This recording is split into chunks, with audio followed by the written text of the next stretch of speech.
ஆச்சி பாதாம் ட்ரிங்க். ஆச்சி பாதாம் ட்ரிங்க் ஒன்னு வாங்கினா ஒன்னு ஃப்ரீ. திமுக ஆட்சியில் இது மாதிரி கஸ்டோடியல் டெத்தோ லாக்அப் டெத்தோ நடக்கலை அப்படின்னா தான் அது ஒரு செய்தி. இது அன்றாட நிகழ்ச்சி.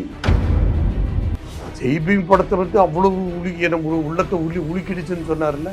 அப்போ இந்த செய்தி, இந்த சம்பவம் உழுக்கலையா? அதாவது விசாரணை எங்கே நடந்தது தெரியுங்களா? கோயில் வளாகத்துக்கு நடந்தது. இது கஸ்டோடியல் டெத்துன்னு சொல்ல முடியாது, லாக்அப் டெத்துன்னு சொல்ல முடியாது. இதுக்கோ குழு போடுறாரு, ஆலோசனை குழு போடுறாரு, அதை போடுறாரு, இதை போடுறாரு. இந்த காவல்துறை இது மாதிரி கைதிகளை எப்படி விசாரிக்க வேண்டுங்கிறதுக்கு ஒரு கைட்லைன், ஒரு வழிமுறை.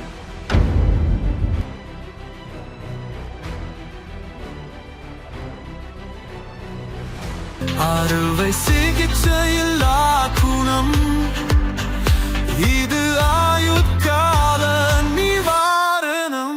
டாக்டர் ஸ்ரீவர்மாஸ். சிவகங்கையில் நடந்த அந்த கஸ்டோடியல் டெத் அப்படின்றது ஒரு மிகப்பெரிய பேசுபொருளாக மாறி இருக்கு. எதிர்க்கட்சி தலைவராக கூடிய எடப்பாடி பழனிசாமி கடுமையான விமர்சனத்தை ஆளும் கட்சி திமுக மேல வைக்கிறாரு. முதலமைச்சர் கீழே அந்த காவல்துறை கட்டுப்பாட்டில் இல்லை அப்படின்ற மாதிரி விமர்சனங்கள்லாம் வைக்கிறாங்க. இதை நீங்க எப்படி பாக்குறீங்க? மாண்புமிகு முதலமைச்சருடைய கட்டுப்பாட்டில் இருக்கிற துறை, அந்த துறையில் இப்படிப்பட்ட ஒரு சம்பவம் நடந்திருக்குதுன்னா அது நிச்சயமாக ஒரு பொறுப்பு இருக்கணும். இது முதல் சம்பவம் இல்லை.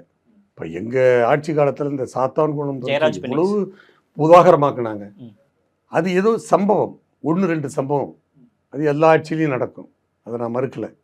ஆனால் இப்போ திமுக ஆட்சி நீங்கள் எடுத்துக்கிட்டிங்கன்னா இந்த 4 ஆண்டு கால ஆட்சியில் கிட்டத்தட்ட 28 டெத்து நடந்திருக்குது. அந்த டெத்துக்குன்னா அதில் 3 பிரிவு இருக்குது. உங்களுக்கு தெரியாது இல்லை, கஸ்டோடியல் டெத்தும்பாங்க. அதாவது ஒரு குற்றவாளியை கோர்ட்டில் கொடுத்து அவங்க சிறைச்சாலைக்கு அனுப்பின பிறகு கோர்ட்டு அனுமதியோடு விசாரணைக்காக அந்த குற்றம் சாட்டப்பட்டவரை கொண்டு வந்து விசாரிப்பாங்க. அது கஸ்டடி, நீதிமன்ற காவலில் இருக்கிற. அதுலேயே 2 நீதிமன்றம் இருக்குது, போலீஸ் கஸ்டடி இருக்குது. அதே மாதிரி அதுக்கு முன்னே போலீஸ் கஸ்டடியில் லாக்அப் டெத்தும்பாங்க. அதாவது போலீஸ் விசாரணையில் லாக்அப் டெத்தும்பாங்க. அதாவது நீதிமன்றத்தில் போய் அந்த குற்றச்சாட்டப்புற ஒப்படைக்கிறதுக்கு, நீதிபதி முன்னாடி ஒப்படைக்கிறதுக்கு முன்னாடி போலீஸ் ஸ்டேஷனில் வச்சு விசாரிப்பாங்க.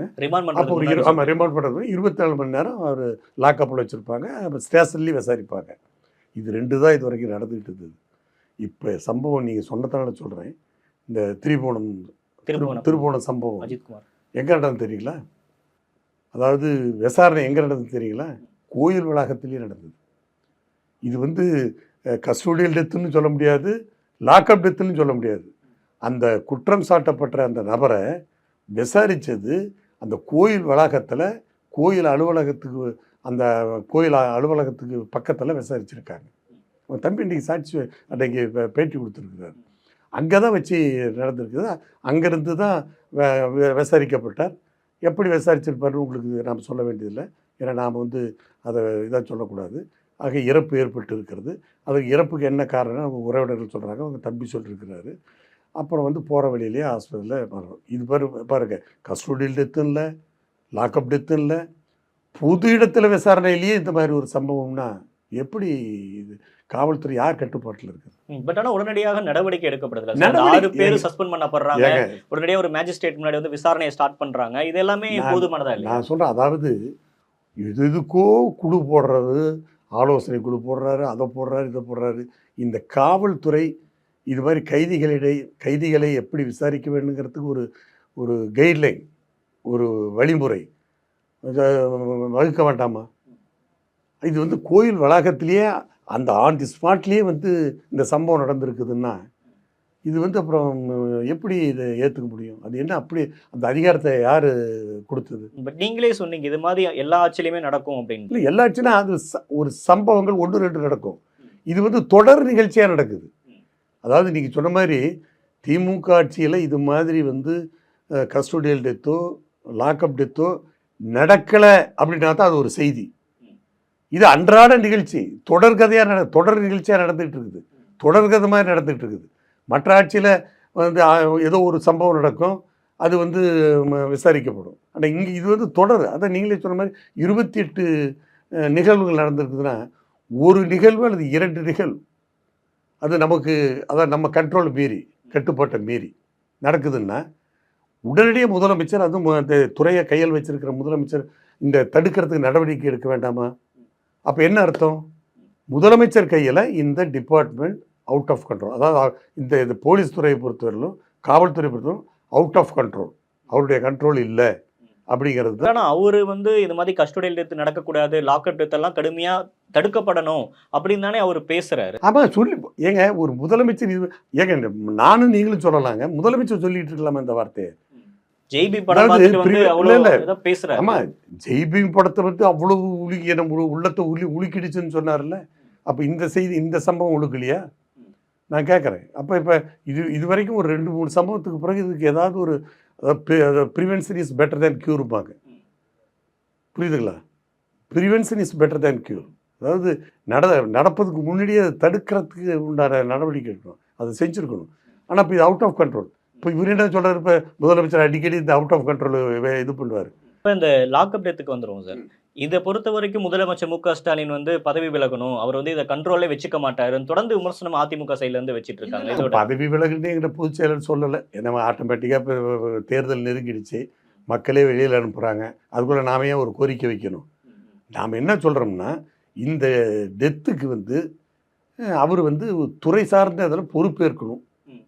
ஏன்னா ராஜினாமான்னு என்ன எங்கள் பொதுச் செயலர் சொல்லலை, இதெல்லாம் ஒரு பொறுப்பு எடுத்துக்கணும். இந்த விஷயத்துக்கு சொல்ல தொடர்ந்து இவ்வளவு நடக்குது. 28 காவல் நிலைய மரணங்கள் நடந்திருக்கு. அதுக்கப்புறம் காவல் நிலையத்துக்கு போறவங்க வந்து கை கால் உடஞ்சி வந்து புழல் சிறை கிடைக்கப்படுறாங்க. இதெல்லாமே வந்து காவல்துறை வந்து கண்ட்ரோலே வச்சுக்க மாட்டார் முதலமைச்சர் அப்படின்ற ஒரு விமர்சனத்தை அது வந்து நாங்கள் தேர்தலில் பிரச்சாரத்துக்கு பயன்படுவோம். இப்போ நீங்கள் எந்த கைதியாக இருந்தாலும் பாருங்க, டிவியில் பாருங்க, மாவு கட்டோட தான் பாருங்க. இது என்ன இது வந்து ஒரு நடைமுறையில் இல்லாத இருக்குது. எப்படி திடீர்னு மாவு கட்டுறோம்?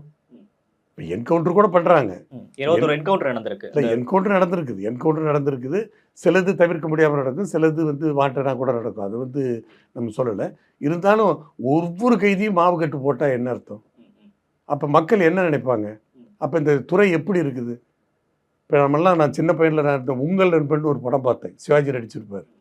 காவல்துறையும் மக்களும் உங்கள் நண்பன் அப்படின்னு சொல்லி நண்பர்களாக இருக்கணும், மக்களுக்கு ஒரு பாதுகாப்பாக இருக்கணும், ஒரு பயமுறுத்துகிற துறையாக இருக்கக்கூடாது.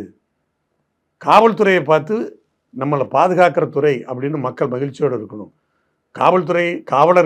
காவல்துறையை பார்த்தாவே மக்கள் பயப்படுகிற ஒரு சூழ்நிலை, ஒரு பயமுறுத்துகிற மாதிரி தானே இருக்குது. இந்த மாவு கட்டு போடுறது, இந்த மாதிரி கஸ்டோடியல் டெத்து, லாக்அப் டெத்து, அடிக்கடி என்கவுண்டர், இதெல்லாம் வந்து பார்க்கும்போது இப்போ என்கவுண்டர்லாம் பார்த்தா சிலதெல்லாம் பர்பஸாகவே அந்த விசாரணையை வந்து இது பண்ணணும், முடிவுக்கு கொண்டாடணும். இது என்கவுண்டர் போடலன்னா விசாரணை வளர்ந்துக்கிட்டே போகும் அப்படிங்கிறதுக்காக தான் என்கவுண்டர் நடக்குது. சில பேர் சொல்கிறாங்க, விமர்சனமே பண்ணுறாங்க. ஸோ இதெல்லாம் ஒரு கண்ட்ரோலில் கொண்டு வரணும். கண்ட்ரோலில் வரல. அது நான் சொன்ன மாதிரி ஏற்கனவே ஒரு வழிமுறை, இப்படி தான் நடந்துக்கணும், காவலர்கள் இப்படி தான் இருக்கணும்னு ஒரு கைட்லைன். ஏன்னா இது சாதாரண துறை இல்லை, மக்களை பாதுகாக்கிற துறை, காப்பாற்றுகிற துறை. இதில் வந்து மக்களை வந்து